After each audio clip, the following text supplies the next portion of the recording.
What time is it? It's time for another Every Other Wednesday.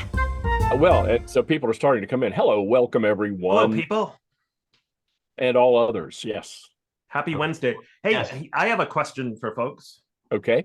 related to the theme day. Unless you folks have a question. No, tell us about the theme days. Well, Well, I no, will. you know I what? will repeat them once. Yes. Okay. As long as you repeat them. Good. All I right. will repeat them once everyone's in. But Yeah, for those of you that are in now, today happens to be, amongst many, Library Shelfie Day, a day to take a photograph of your bookshelf, what it looks like, to show off your books, but also to talk about how you organize your books in your bookshelf. So we're curious, how do you organize your books? You do it by author, by subject matter, alphabetically? Do you do it by color? Some people do it by color. Some people, like Lynn, say organize. What is that? What is that? Do you actually put them on the shelf? I love what Lynn Carol, said. we're glad the link worked. I love what Lynn said. She said organized. Yes. As they fit. By size, yes, by size too, right? By Yeah. genre. Subject and size. When someone answers like that, I would say that like that's pretty organized. Dan probably flosses every day too. Like he's probably one of those types. And Lynn has a and Lynn, I'm with you. I have a business book section and then a fiction section. Yeah. And Mike, you and Sanjay both could have. I mean, I could do a screenshot, and we would have a shelfie of each of you. We don't for me because This is not my main shelf. My books are out there. Behind this door, I have a massive bookshelf. So these are like that goes the whole length of the wall. these books here for me are like most influential books that have really kind of changed my thinking. That's why I kind of keep them up there. Those I just, as I get them, I throw them on based on it's chronological. Okay, Hey, by genre, we're using French words now. Good, I like that. By genre. Subject and size as they fit. Yeah, and Carol has a really good point about ebooks. You know, you can't do that with ebooks. Oh, you print them up, duh. Yeah. Okay. Yeah. You know, that's a good point, Carol. And people talk about a similar phenomenon with music, right? Now that we're listening to downloaded digital music, you can't go into somebody's house and browse their albums and pull out and get a sense of browse their playlist. Oh my God, you guys are so that's really creepy though. Yeah. hack into their iPhone and yeah. Well, hey, I'm also glad that there were a few back in December when we had our people, our wonderful panel. For some reason, Zoom decided to disqualify them from ever coming to another EOW. So we were able to fix that. So welcome back. I see Stephen, Carol, and Rob are here. Fritz has already told us he would not be able to be here.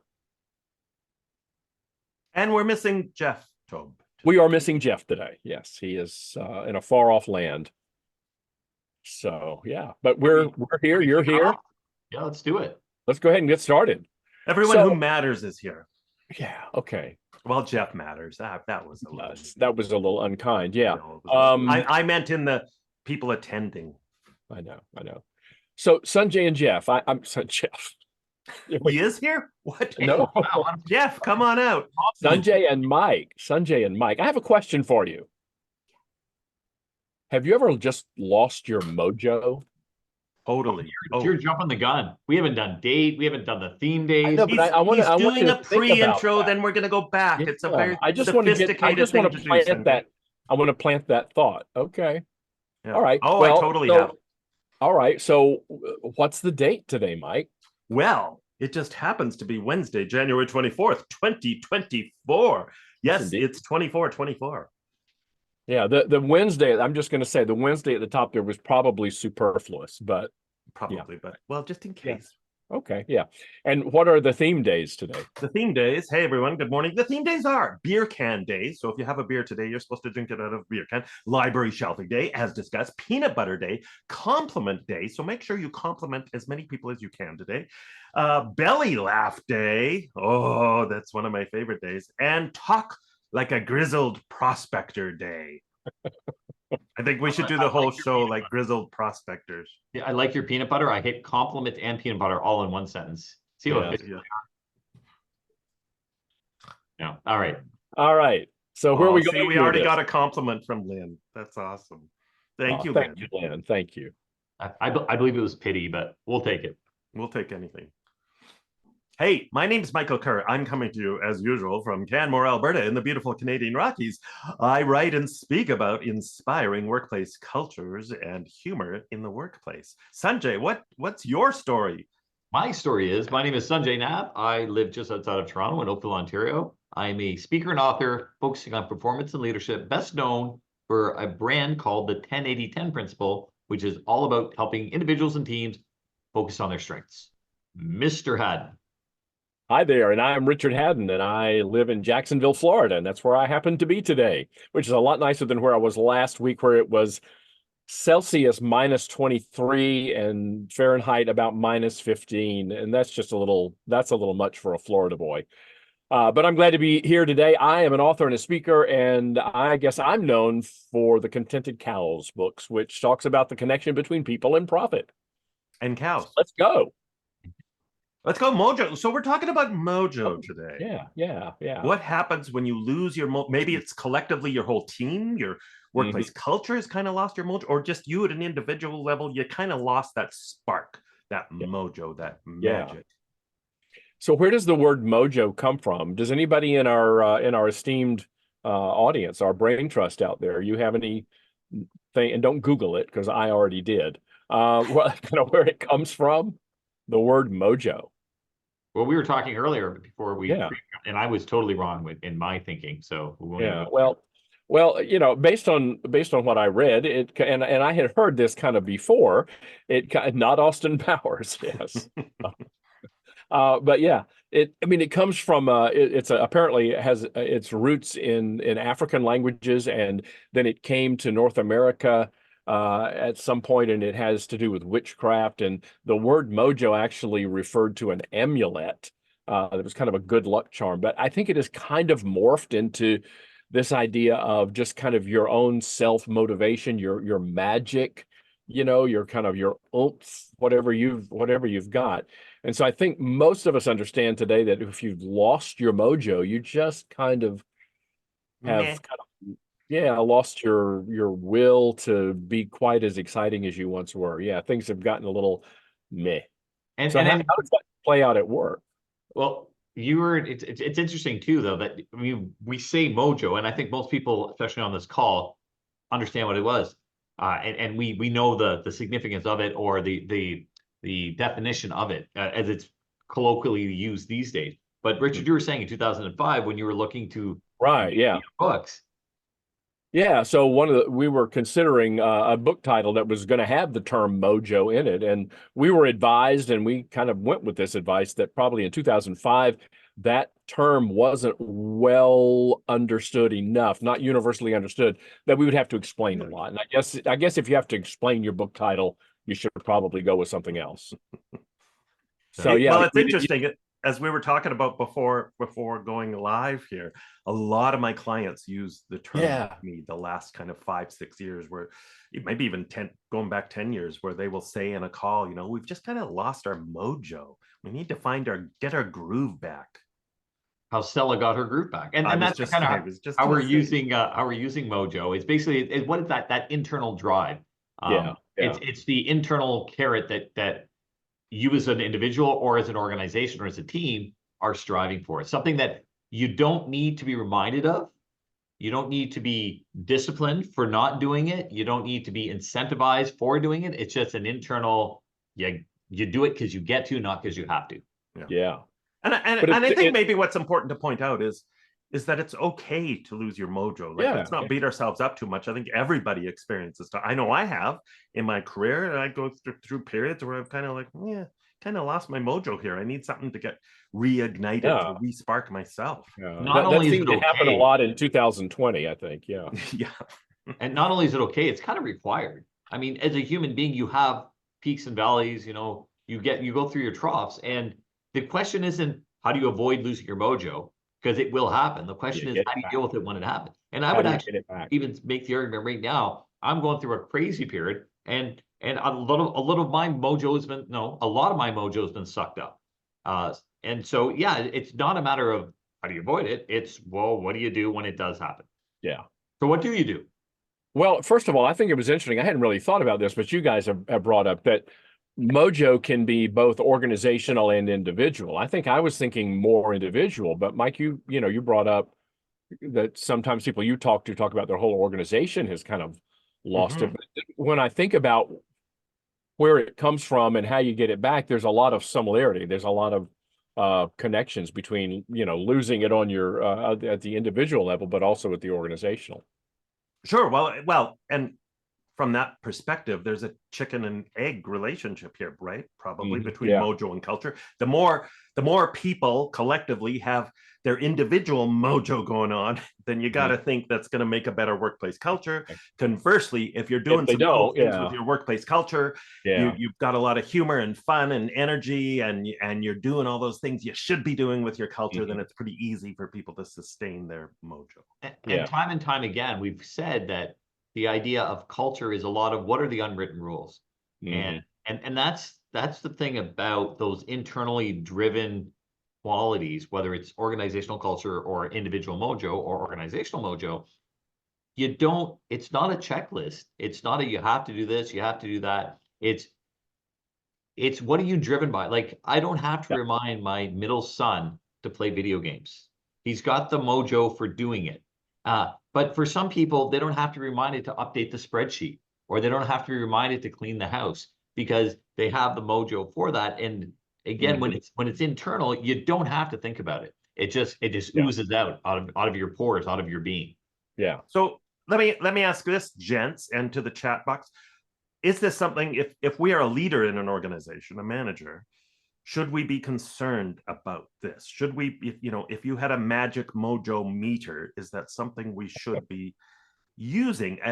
And I guess what I'm getting at here is a lack of mojo perhaps a red flag, a precursor to more serious things? It could even lead, I suppose, to an employee seeking other jobs because they're just not feeling the groove anymore. It could even be perhaps a precursor to burnout. You could be losing your mojo because you just feel like you're overwhelmed. I think there's a big connection between losing your mojo and burnout. And as Shelley, I never can remember if it's Shell or Shelley, says, loss of mojo equals loss of engagement. What in the world? I have a mojo meter. I just okay. So it's good.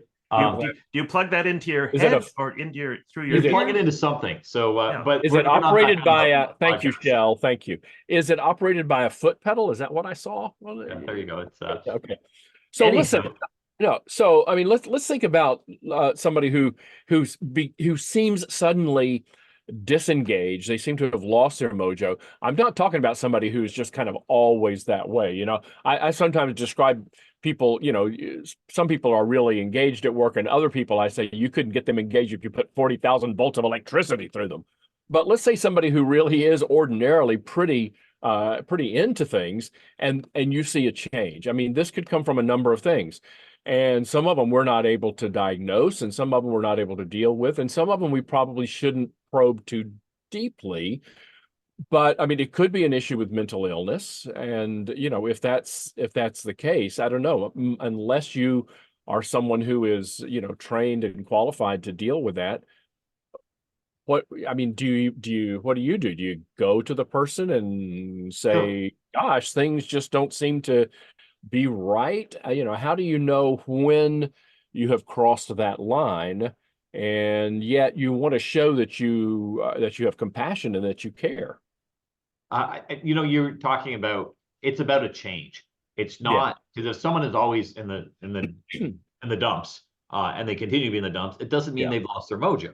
And I think that creating and understanding that baseline is why we've talked, ad nauseum about having touch points with our team, with our uppers and our lowers and our peers. And that's one of the benefits of doing that. And you don't do that because, again, you're checking a box. You do that because you're checking in with them and you want to have that relationship. And all of a sudden they spike up or down. They're all of a sudden elated and they're manic, or they're down in the dumps. This is a huge flag. And then the question then becomes, why is it? And if it is something that is, maybe some sort of a clinical illness, and you're not diagnosed to, you don't have the credentials to deal with that, then you're going to probably step in and try to encourage that person to get the right help, whether it's a conversation, whether it's a here's a flaw, you know, leave a pamphlet on their desk to be subtle, maybe something as severe as an intervention. Yeah. But the idea is if you cannot help them because their issue is beyond what you can offer, then you try to diagnose and let them get that help that they so much require. Really, Well, look at Stephen's at Stephen's comment. Of course, leave it to Stephen to come up with something simple, practical, and useful. And he says, how about just asking if there's anything they'd like to talk about? Is there anything I can do to help you? And it reminds me of a situation that I knew of with a client. And this is a guy, the CEO of this fairly small company. I don't know, maybe they had 100 employees, but the CEO of this company, there was a salesperson there who was really, really, you know, hot shot. He was really good all the time. And suddenly his performance began to take a noticeable decline. And he simply did just go to the guy and say, hey, you know, you've probably noticed it. Everybody else has noticed it. Things are not what they normally are. What's going on? And come to find out, the guy had an adolescent son at home who was having all kind of learning difficulties in school and everything. And the CEO suggested, you know, how about, would it be helpful to have a tutor for him? You know, if so, we'll take care of that. Yeah. And the company did that for them. And that was exactly the answer. And the student's performance improved, and so did the father's performance at work. Yeah, a couple of great points there, Richard, and from the chat box too, right? We've talked about this a lot, the importance of just regular check-in conversations where you're not checking up on people, but genuinely checking in with some good questions. You know, how can I support you? What does support look like? Is there anything that I should know from your perspective? Yeah. You know, what could I do to make your life easier? What could I stop doing that would make your life easier? And as Carol said too, it doesn't have to just come from the boss. When colleagues check in with their colleagues, according to a Deloitte study, that is one of the greatest things we can do to give people a sense of belonging in there. So to keep the pulse on the Mojo meter, that happens. You also spoke to the idea that it's not, sometimes it's the star performers that lose their mojo. So it can happen anywhere in the organization, and it can happen with some of our best people who just, for whatever reason, they get tired. Perhaps and this is something we go back to time and time again too, we know this happens, people suddenly want a little more connection to a sense of purpose in their work. So they wake up, you know, maybe slowly over time, maybe it happens fast, where they go, you know, but what am I like? Uh-oh. Did Michael just freeze? It must really be cold in Canmore. He's frozen. Okay. Oh, he's back. Okay. I was saying, is this, you know, where we wake up, is this really feeding my soul? Is this feeding my spirit? I mean, I like my job still. I like my company, but so maybe there's more, right? Here's another great example, like the example that Richard gave earlier with this star performer who's had the adolescent child that was struggling. So a lot of times people don't see the business case value of creating a positive culture. It costs too much. Oh, what, we're going to play foosball? What the heck? You know, that's production time is blah, blah, blah, blah, blah. But you can make a business case that whatever the cost of the tutor was, maybe if it's $500 a month. Right.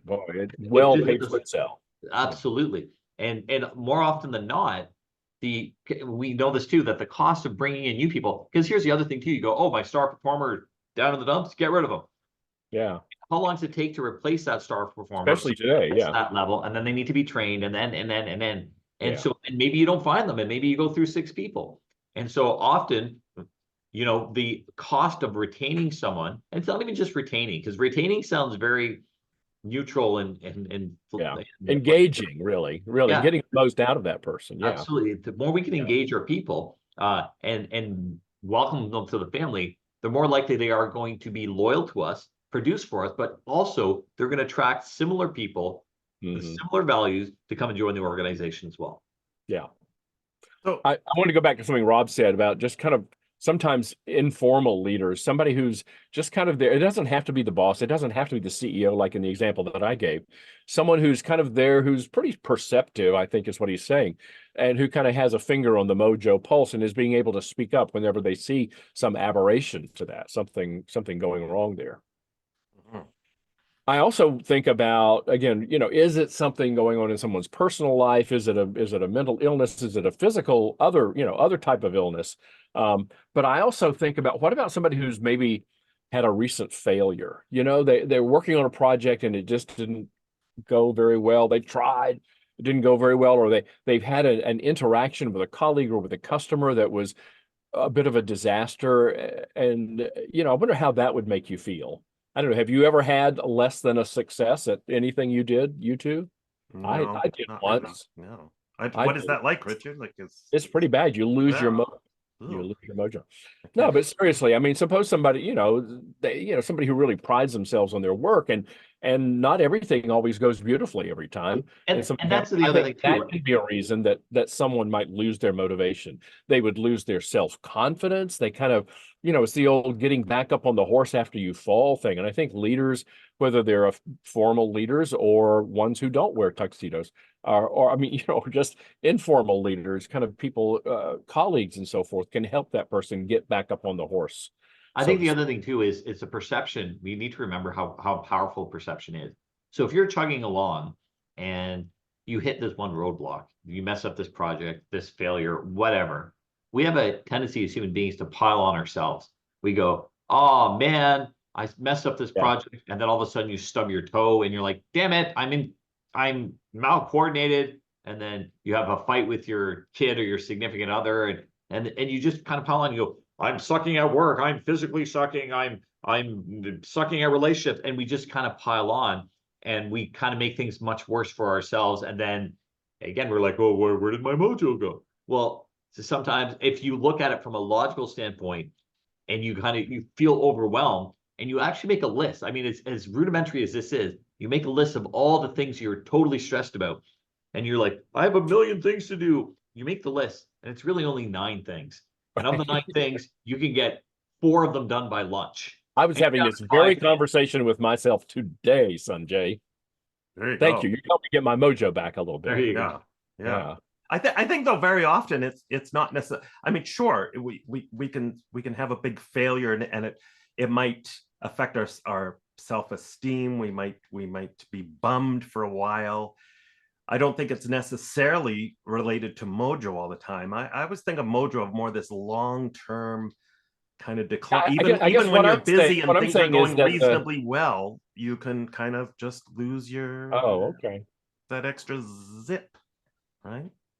And sometimes maybe you think that comes just from things being a little too routine, a little too Well, that's another mundane, aspect, right? Even spice some things up. Yeah. with So I mean, any employee, that if the job becomes too easy, too rote, and it yeah. becomes boring, where they go, God, this used to be a challenge for me 5 years ago. Now I can do it blindfolded. But one of the defibrillators for Mojo, I would think, is purpose, is Yeah. vision, is mission, is cause.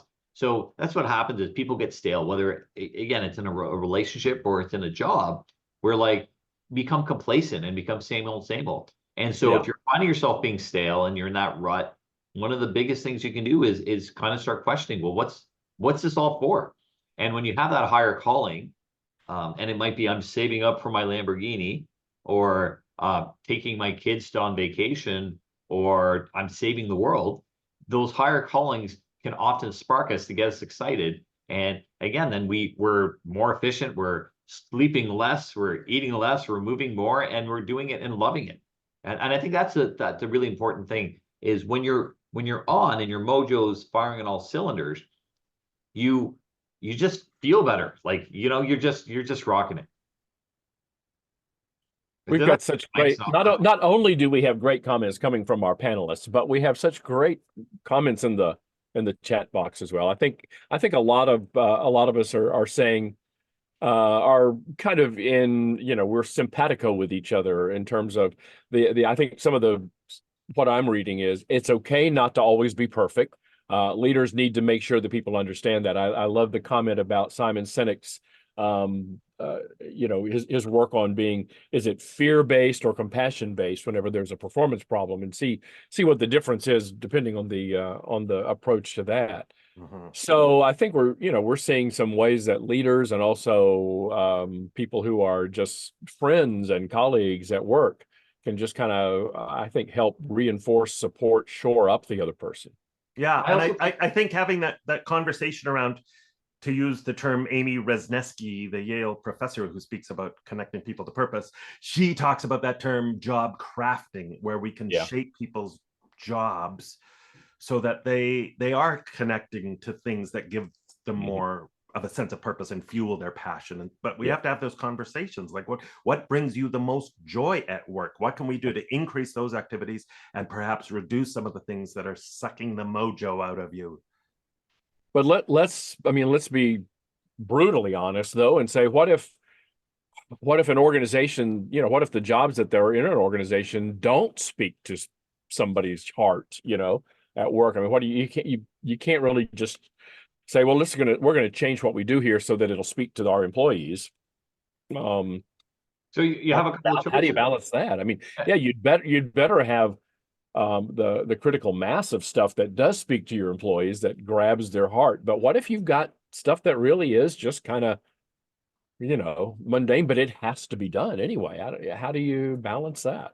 I think it's a perception thing, and it's how you piece it together. Yeah. So what comes to my mind is in Toronto here, we have the CNE, the Canadian National Exhibition. It's open for 17 days a year, for 2 weeks just before Labor Day. Yeah. And that's not a career job.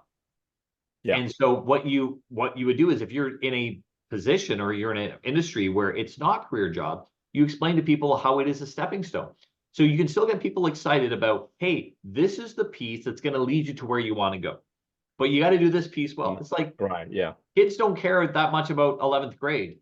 But if you can position 11th grade, because that's going to set you up for 12th grade, and then you're going to go off to college, university, or go into the That's really a good point. Yeah. So Yeah. this may not be the career, but this is the stepping stone to get you to Yeah. the career you want. Yeah. Yeah.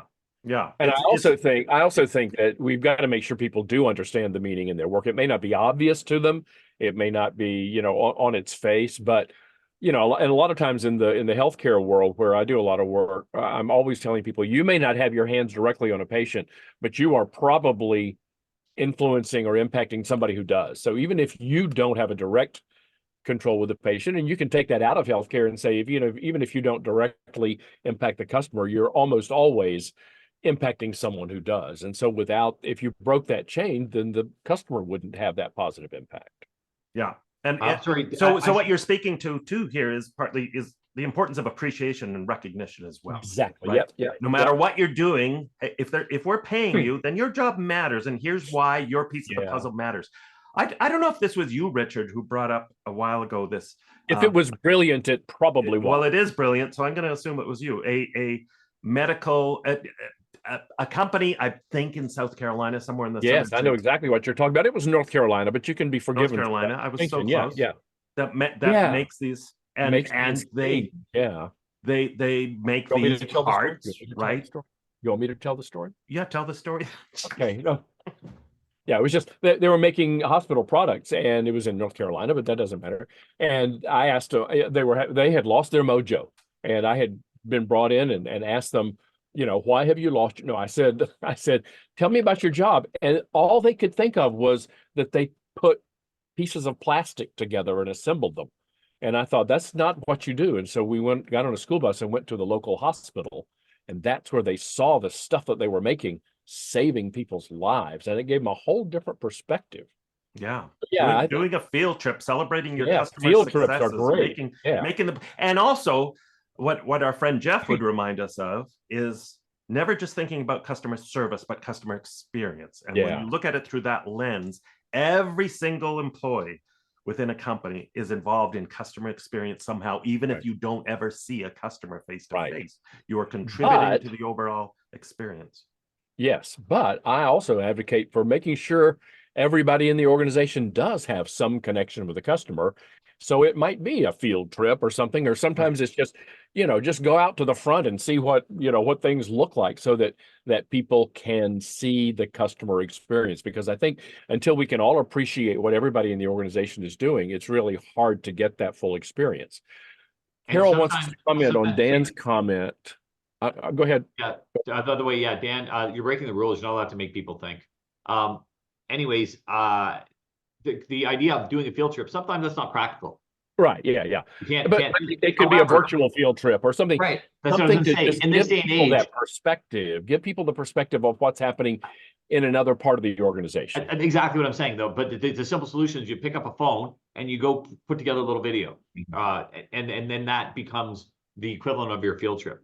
But the idea is just to remind people that doesn't matter what you're doing, you're having an impact, and whether you're the fancy CEO or you're the front door greeter, it's not the job; it's the way you choose to do the job. Yeah. Yeah. So it's so important. Dan said, I feel like there is this desire/need in HR to document these kinds of things every time they happen, which can dissuade emerging leaders from engaging in those conversations altogether. Yeah, making it a little bit too formalized, too documented, rather than just kind of engaging with people as we find them. But I mean, the devil's advocate version of that is, to me, is it depends on the personality of the person. Some people want it to be documented because they're just checking a box, and that's how they're filling their bucket. Look at me, I did everything the teacher said. Look at me, pat me on the head, give me a biscuit. Whereas other people, they don't like the pomp and circumstance, and that would turn them off. Yeah. So again, we've brought this up time and time again. As a leader or as an influencer in any organization, whether it's a formal or informal leadership role, what you want to be able to do is speak the currency of the people in the language that they want it to be heard. Whether that's public recognition or private recognition, whether it's increased salary or increased benefits, or whatever it is, the more nimble we are and the more observant we are, and the more we understand the baseline, the more we're able to cater to the needs of each individual of the family. Yeah. I often go ahead, Mike. No, I was just thinking about some of the just maybe creative ways that we can re-energize people, re-mojoize people. Re-mojo, I like that.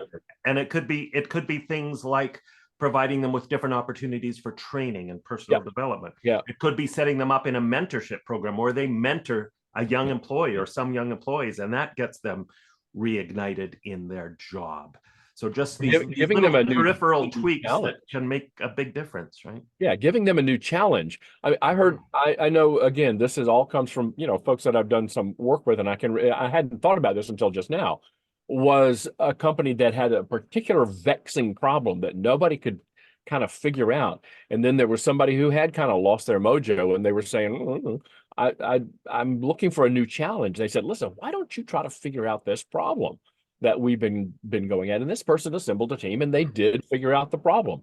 I think that injected new purpose and new life into everybody on that team who finally got to this problem that nobody had any time to look at before. Yeah. So I think sometimes just giving someone a new challenge. You mentioned mentoring and so forth. I spoke for a group last year, and the issue was on more mature workers, those who are within 10 to 15 years of retirement age, and that sometimes they feel that they have their purpose is kind of expired a little bit, and they wanted to certainly not do that because in this particular organization, they needed people with that experience. And so they spent a lot of time getting the more experienced workers to do some mentoring with people who were less experienced, but also what they called reverse mentoring, which was helping, younger workers, helping more experienced workers see things from a different point of view. And that really seemed to, again, breathe some life into that organization. Yeah. Yeah. Well, and on that note of breathing life into an organization, again, let's look at this from a culture perspective, and what are you doing in terms of your culture to mix things up, to bring new energy, to have new, if you're doing the pizza lunch every Friday and that's all you're doing, maybe it's time to come up with some different fun traditions, ritual, fun at least events. Cauliflower crust. Exactly. Just mix it up a little bit and look at simple ways to, and they don't have to be complex, but just keeping some variety in the workplace. And going back to the Carol Dan comments here in the history, this idea of, again, people don't want documentation of them losing their mojo. I think though it's one of those things that if enough people do it, you hit this tipping point, this critical mass, you cross the chasm, and then it's not a big deal. It's like showing up late. You know, for the longest time, the stigma around mental health issues was you were depressed. Oh, are you crazy? You don't see a shrink, blah, blah, blah. You know, going to the 80s and the 90s, that's what it was. And now it's almost, you know, the pendulum will swing to the other side. It's almost a badge of honor. It's like, yeah, I need the relief. So I think that when the more we recognize that people are allowed to be people, and this is one of, I think, the biggest benefits that came out of COVID, was when we had all these Zoom meetings and cats walking across keyboards and naked kids running around twirling their diapers in the air, people kind of chuckled and said, yeah, I've been there. Yeah, we really are humans. Yeah. Right. And we have this appreciation of allowing people to be more authentic. And I think that as we do that more and more, as we integrate our business life with our personal life, the integrity increases, because it's not a, I'm going to stick out my chest and show how tough I am and then go back into the corner and cry. It says that, you know, I don't mind. And that was a comment I think Carol's making in the chat box, that it is okay to cry. Yeah, it's okay to cry at work. Yeah. It's okay to do all those things, because that's part of the human experience. But the question is, how do you deal with it? It's okay to get angry. It's not necessarily okay to throw, I don't know, your keyboard through your monitor. Right. It's So okay to express that you're angry calmly. I mean, I sometimes cry at work, but there's nobody here to hear me. So There's no one to hear your tears. No, nobody This here. is so sad. This is so sad. Listen, that's why you're crying. But so let's think about this, though, because I think a lot of what we're saying is it requires some attentiveness on the part of leaders, former leaders and other leaders in the organization, attentiveness to individuals who might have lost their mojo, and also to the organization. So now let's bring this to 2024, when the environment in many organizations is remote and hybrid. What is, I mean, we know the answer to this question. This will be a rhetorical question, but is there a difference in that when you have people not necessarily working in the same place? Do we have to be attentive at a different level to that? Are we going to always be able to see those kinds of things with people who are working remotely? Now, keep in mind, I am a huge proponent of working remotely and hybrid work arrangements for organizations where that fits and where that works. So I think what I'm saying is we shouldn't say, no, everybody has to come back to the office so we'll see when you've lost your mojo. But I think we instead have to get really good at spotting that in less than a traditional, or something different than a traditional work setting. What do you think? You said it was a rhetorical question, so yeah. It is. So you just kind of think about it. It's the same principles. Yeah, it'll be harder. Yeah, I mean, it'll be harder to see, as Carol says, when not in person, but I don't think it's impossible, and we may not have a choice. Yeah. Yeah, and again, it's making sure you do those basics. Check, being even more committed to checking in when they're working remotely. I do want to comment on Carol's earlier comment, which said, although doctors and pilots do need to be perfect, and I know she's saying it tongue in cheek, but I've spoken to many schools, in the neighborhood of maybe 1,200 different high schools over the years, and they kicked you out of that many. Yeah, you got kicked out of that many high schools. Wow. And although that's throughout North America, but I knew it was a lot. Here, a lot of times people think, and I'm being very stereotypical here. I'm trying to get a point across. I'm not trying to pick sides or anything, so I hope I don't offend anyone. Whereas normally I try to offend people, here I'm actually not trying to. Catholic schools, people believe, have a reputation for being more proper. They wear uniforms, they have a higher moral standard, et cetera, et cetera, et cetera. My understanding, not my understanding, my observation is, and speaking at 1,200 schools in general, Catholic schools have a heck of a lot more problems than public schools. There is more problems with gangs, with behavior, with pregnancies, all worse in Catholic schools in general. Now, again, there are exceptions to that.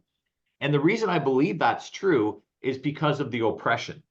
And the more we try to oppress things, the more they pop out in other ways. So we're talking about doctors and pilots needing to be perfect. I'm fascinated to see where this is going. There you go. My experience has been that doctors and pilots have a higher adrenaline junkie fix. And I know there are a ton of pilots who are on sleeping pills and on other medications because they need to be perfect, but it just manifests, the crap manifests in other ways. I know doctors that are constantly on virtual reality or heavy drinkers or whatever because they need the escape. So the more we force people to show up perfect, the more we're breaking them on the sidelines. So as long as we allow people to be authentic and go, I'm struggling, I need help, I messed this up, what can I do? The better they show up. Anyway, that's where I was going with that. Presidents are a different story, Rob. That's next week's show. And I said next week, Cynthia. not next one. Cynthia raised her hand. Cynthia, and we're not able to acknowledge a raised hand except just to say we saw your raised hand. But maybe you have a comment you could put in the chat, Cynthia. We'd love to hear from you on that. We have about 4 minutes left before we have to wrap up. What are we? Let me ask you this: do you think? And again, I know the answer to this, but I'm going to ask it anyway. Do you think sometimes somebody has lost their mojo? Do you think it's about money? Sure. Could it be about money? Absolutely. I think it can be, but I don't think in most cases you don't think it often is. I think that's a So different. in other words, you don't think we can often buy someone's mojo back? Oh no, I think it's hard to buy mojo. No, but I think what can happen is, again, people attribute certain characteristics to money. So they go, for example, I lost my job, I have to move out of my house. And so all of a sudden now they feel defeated. Oh man, I've lost the will.